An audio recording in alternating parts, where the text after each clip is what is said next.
สบายดีตอนเช้าพี่น้องมื้อนี้เป็นมื้อวันอาทิตย์เมื่อก่อนก็ได้พากันลงสวนมาเบิ่งต้นมะกอนแคมนำของเนาะวิวงามงามพี่น้องเห็นทางรถไฟได้ไปลาวจีนเนาะอ่า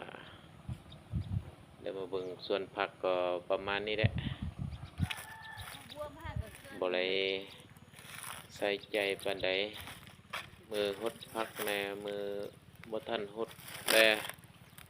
ใส่น้ำมันเนาะน้ำก็อยู่ไกลๆเนี่ยน้ำของอันปลูกเก่านี่ปลูกเก่านี่ก็พบเป็นไข่เบิดแล้วปลูกเก่าเนาะปลูกไม้ปลูกไม้ก็ยาวเลยคือหนึ่งคือกลัวตัวนี้เลยเพื่อนF4ทางได้สนใจอยากได้ผักบัวก็สั่งเข้ามาราคาเป็นกันเองเนาะ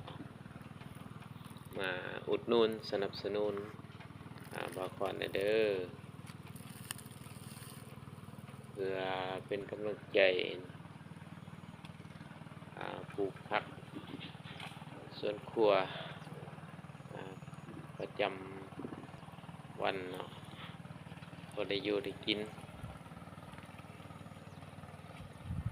ปลูกผักบัวมันก็เป็นพืชที่ใหญ่ไว้เจริญเติบโตไว้นะ